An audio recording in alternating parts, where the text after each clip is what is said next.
In a time of famine and fear, God's faithfulness shines in the quiet places.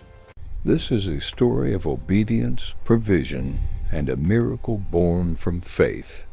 The drought still grips the land when the word of the Lord comes to Elijah again. God speaks with purpose, directing him toward a new place where divine provision will unfold in an unexpected way. God instructs Elijah to leave and travel to Zarephath, a town outside Israel. There, a widow has been appointed by God to provide for him, even though she herself has almost nothing. Elijah arrives at the entrance of the town and sees a widow gathering sticks. Her body language reveals exhaustion and quiet despair. This ordinary moment hides an extraordinary divine encounter. Elijah calls out to her and asks for water. Despite the scarcity caused by famine, she turns and begins to fetch it without protest. As she goes, Elijah adds another request, asking for bread. The request stops her in her tracks, because food is far more scarce than water. The widow turns back I only and have a handful of explains flour with pain left in her and a little voice oil. that she My has son only and a I are about handful to of eat it and flour die. and a little Do not be oil. afraid. She is gathering sticks to prepare one final meal for herself and her son before Do not they worry, expect for the to Lord die. will provide. Elisha Your looks at her needs will with be calm met. faith and tells her not to be afraid. He instructs her to make the bread as she planned, but to give him a small portion first, promising that the jar of flour will not run out and the jug of oil will not fail until the day God sends rain upon the land. The widow chooses obedience over fear. She prepares the bread and gives it to Elijah.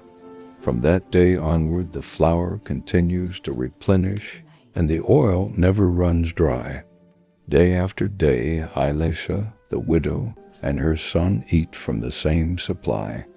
Though famine rages outside, God sustains them inside the house, exactly as he promised.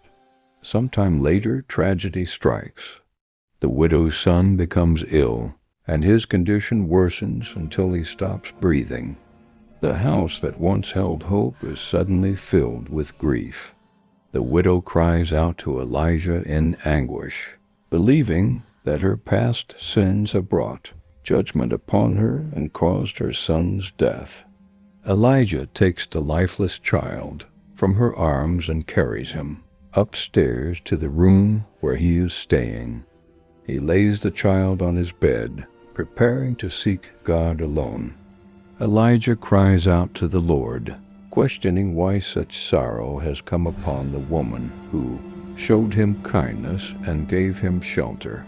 He stretches himself over the child 3 times and prays earnestly for the child's life to return, pleading with God to restore breath to his body.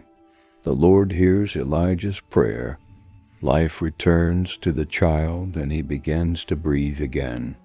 Elijah lifts the child and carries him downstairs, placing him back into his mother's arms, alive and whole. The widow looks at Elijah with renewed faith and declares that she now knows he is truly a man of God, and that the word of the Lord spoken through him is true. This is the God who provides, who restores, and who brings life where hope seems lost.